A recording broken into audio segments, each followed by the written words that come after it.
Hello friends, आप सभी का स्वागत है अपने यूट्यूब चैनल एस फार्मा में। तो आप सभी कैसे हैं? आई होप कि आप सभी ठीक ही होंगे। तो आज के इस वीडियो में हम बात करेंगे पीओसी सेकंड का, जो कि आपको वी फार्म थर्ड सेमेस्टर में पढ़ना होता है। और हम लोगों ने लास्ट लेक्चर में कवर किया था फिनॉल्स। ओके, तो सबसे पहले मैं आपको सिलेबस से कवर इंट्रो करवा दूं।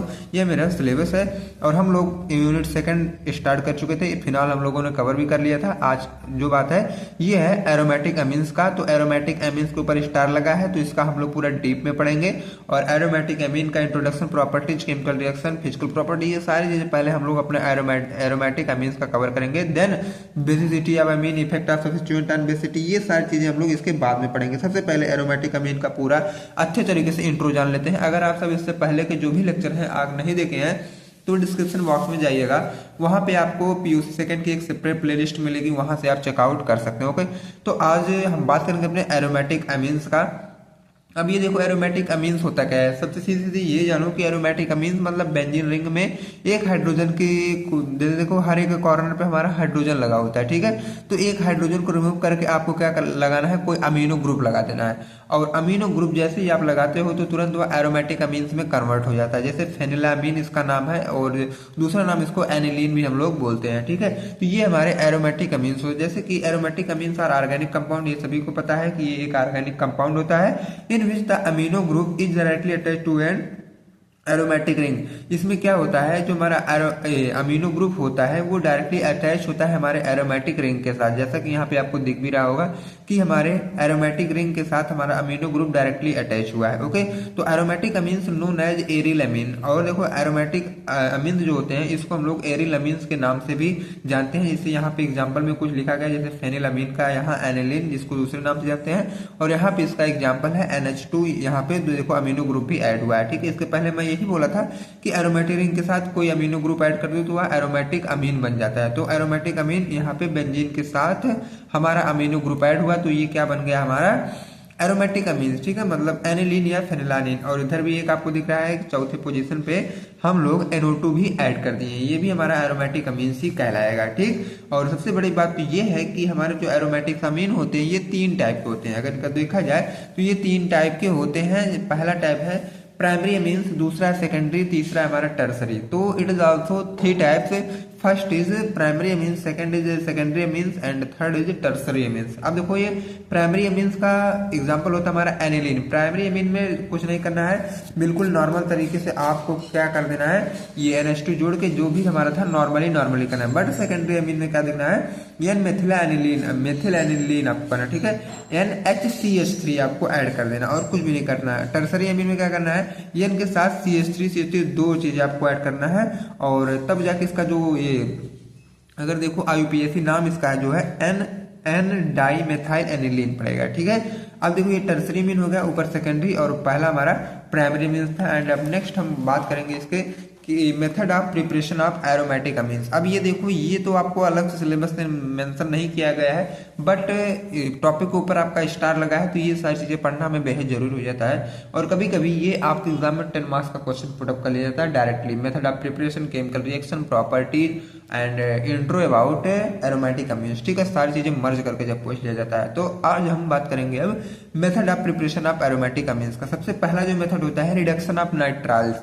आपको क्या करना है, नाइट्राल्स का रिडक्शन कर देना है। Reduction nitriles can be reduce by lithium aluminium hydride to primary amine. अब देखो क्या है, जब हम लिथियम एल्युमिनियम हाइड्राइड यूज करेंगे तब जाके हमारा जो नाइट्राइल्स है वो प्राइमरी अमीन में कन्वर्ट हो जाएगा। तो एरोमेटिक नाइट्राइल्स इधर दिख रहा है। जब हम लोग लिथियम एल्युमिनियम हाइड्राइड अपना एज ए रिड्यूसिंग एजेंट के मतलब रिड्यूसिंग एजेंट के तौर पे जब हम इसको यूज किए तो उसको रिड्यूस किया तो जाके हमारा बेंजिल अमीन बना। ओके, तो आई होप कि आप इसको समझे होंगे। एंड नेक्स्ट की बात करें हम सेकंड का, तो रिडक्शन ऑफ नाइट्रो कंपाउंड। अब सेम वही बात करना है, अब तक हम लोगों ने नाइट्रल्स का रिडक्शन किया था, अब नाइट्रो कंपाउंड का रिडक्शन करना होगा हमें।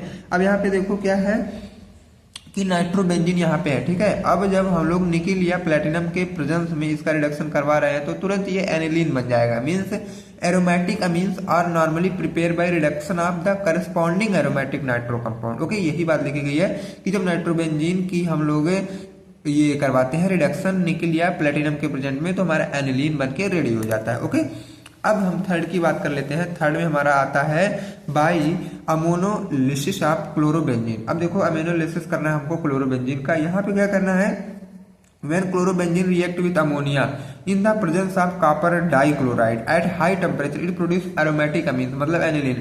अब यहाँ पे देखो क्लोरोबेंजीन है, जब हम इनको क्या है अमोनिया के साथ रिएक्ट करवाएंगे हाई, यहाँ पे लिखा गया हाई टेम्परेचर मतलब 210 डिग्री सेंटीग्रेड का टेम्परेचर है और CuCl2 के प्रेजेंस में हो रहा है, तब जाके ये एनिलीन बन रहा है कहीं, ठीक है। और NH4Cl का पीपीटी बन के वह नीचे बॉटम में सेटल डाउन हो जा रहा है। ओके, आई होप कि आपको फॉर्मेशन भी समझ में आ रहा होगा, मतलब प्रिपरेशन।